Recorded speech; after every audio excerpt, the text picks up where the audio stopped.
ওইটার ট্রিটমেন্ট আমি এখন করতেছি। তো রাজশাহীতে থাকা আমি প্রথমবার ট্রিটমেন্ট করতেছি। আমি অনেক কিছু আনাই। আমার অবস্থা খুবই খারাপ, ব্যথা করতেছে ব্যাক সাইড প্রচন্ড। দিন শেষে সকল রাগ অভিমান ভেঙে তানিয়া বৃষ্টিকে দেখতে হাসপাতালে যাবেন আরশ খান এবং এখান থেকে পুনরায় শুরু হবে তাদের কেমিস্ট্রি। ঠিক এমনই একটা আলোচনা দেখা যাচ্ছে সামাজিক যোগাযোগ মাধ্যমে। গতকাল আরশের একটা ফেসবুক স্ট্যাটাসকে কেন্দ্র করে এই আলোচনা শুরু হয়। তানিয়ার অসুস্থতায় আরশের চুপ থাকার বিষয়টি ভক্তদের কাছে ছিল বেশ উদ্বেগের, কেননা কাঙ্ক্ষিত এই জুটিকে এখনও কর্দা এবং ব্যক্তির জীবনে ফিরে পেতে চান ভক্তবৃন্দ অনুরাগীরা এবং তার মাঝেই আরশের ফেসবুক স্ট্যাটাসটি নাড়া দেয় সকলের মাঝে। গতকাল পর্যন্ত ভক্তদের মন্তব্য ছিল এই কবিতা তানিয়াকে নিয়ে লিখেছেন আরশ খান। ব্যক্তিগত মান অভিমানের জেরে তাদের সম্পর্কের দূরত্ব বাড়লেও মনের মাঝে জমে আছে মায়া। আসে মায়ার টানে নাম মেনশন না করে বিরোহী এক কবিতায় লিখেছেন আরশ খানস, কেননা তানিয়া বৃষ্টি মৃত্যুর সঙ্গে পাঞ্জা লড়েছেন। যদিও ব্রেন সার্জারির পরে এখন সেই ঝুঁকি কমে গেছে, তবে প্রিয় মানুষটার এমন দুঃসময়ে কাছে থাকতে না পারাটা ভীষণ যন্ত্রণার। আর সেই বিরহী কবিতার মাধ্যমে প্রকাশ করলেন কিনা আরশ খান, সেই প্রশ্নটাই সকলের। অনেকেই বলছে রাগ এবং জিদের বশে সম্পর্কের দূরত্ব বাড়লেও মনের মাঝে এখনও তানিয়াকেই কুশে রেখেছেন আরশ খান। ব্রেন টিউমারে আক্রান্ত হয়ে মরণ ঝুঁকিতে পড়েছিলেন তানিয়া বৃষ্টি, তবে তার অসুস্থতা সবাইকে চমকে দিয়েছে, কেননা হাসি খুশি মানুষটা হঠাৎ করে হাসপাতালের বেড থেকে একটা ছবি দিয়ে সকলের কাছে দোয়া চেয়ে লিখলেন ব্রেন টিউমার, যে বিষয়টি এখন পর্যন্ত মেনে নিতে পারছে না তার সহশিল্পীরা। তানিয়াকে নিয়ে যে যার স্মৃতিচারণ ফেসবুকে পোস্ট করছে, কিন্তু শুধুমাত্র আরশ খানই ছিলেন তার ব্যতিক্রম। কিন্তু তার সে নীরবতা যে ভালোবাসার এক অনন্য বহিঃপ্রকাশ হয়ে উঠবে সেটা ছিল অকল্পনীয়, যে কারণে ভক্তদের দাবি তানিয়াকে হাসপাতালে দেখতে যাবেন আরশ খান এবং সেখান থেকে যেন হয় তাদের নতুন করে পথ চলা। আর এখন আমরা দেখে নেব আরশ খান সম্পর্কে তানিয়া বৃষ্টি তিনি শেষ কথা কি বলেছিলেন, চলুন ওটা শুনে নি তাহলে। খুব ভালো হতো যদি আমরা দুজন একসাথে বসে আসলে আমাদের ব্যাপারগুলো বলতে পারতাম, বাট আমার মনে হয় যে আসলে আমরা এই আমাদের ব্যাপারগুলো নিয়ে কাজটা সব কিছু নিয়ে আসলে এত কথা বলেছি যে আসলে এখন যেটা হয় যে আমার কাছে একরকম কথা শোনা যায়, ওর কাছে একরকম কথা শোনা যায়।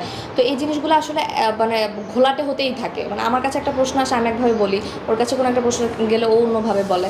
তো এটা আসলে এক একটা প্রশ্ন এক এক দিকে চলে যায়। তো আমার মনে হয় কি যদি খুব ভালো হতো যদি আমরা দুজন একসাথে বসে আসলে আমাদের ব্যাপারগুলো বলতে পারতাম, বাট এটা যেহেতু হচ্ছে না, যেহেতু কাজ করছি না এখন, বাট এতটুকু বলবো যে ওর সাথে আমার কাজের এক্সপিরিয়েন্স খুবই ভালো, আমাদের একটা ভালো একটা সম্পর্ক ছিল, সেটা আছে এখন হয়তো নেই, এখন আমরা কাজও করছি না, প্রফেশনাল পার্সোনাল কোনোটাই এখন নেই, বাট ও ভালো করছে, আমার দেখে ভালো লাগে, আলহামদুলিল্লাহ খুবই ভালো করছে।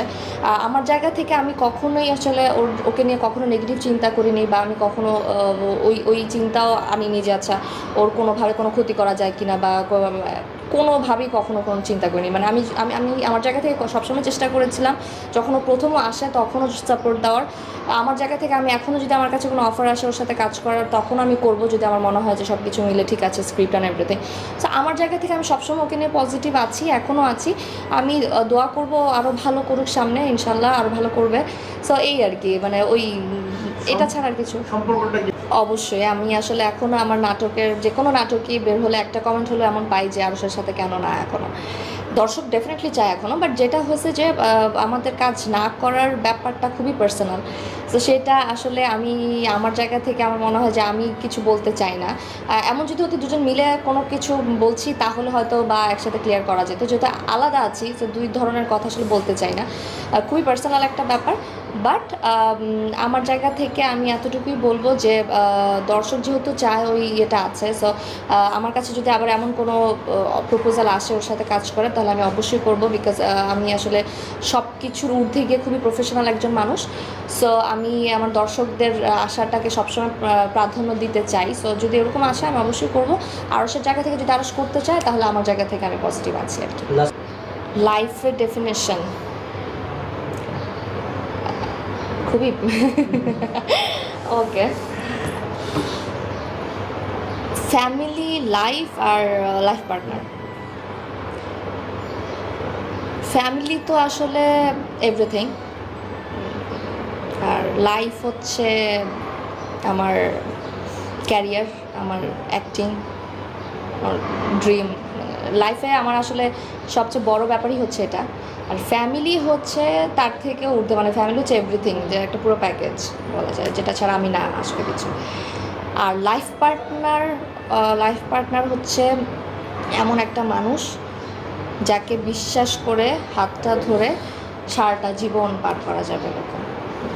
আমি আসলে সমালোচনাকে নেগেটিভলি দেখি না, বাট অত বেশি আবার পছন্দ করি ব্যাপারটা তা না।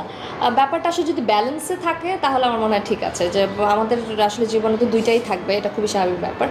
তো ব্যাপারটা আসলে নেগেটিভলি দেখার কিছু নেই বা মন খারাপ হওয়ারও কিছু নেই, এটা হবেই। কিন্তু আমার মনে হয় যে প্রত্যেকটা জিনিস আসলে ভালো দিক খারাপ দিক দুইটাই থাকে। সো আমার মনে হয় যে দুইটা দিকই যদি আসে তাহলে বেটার। আচ্ছা না যে ফেক কোনো কিছু দিয়ে হচ্ছে কোনো কিছু করা, বা ওই জিনিসটা না করে রিয়েল ফ্যাক্টটাই তুলে আসুক, সেটা যেটাই হোক না কেন।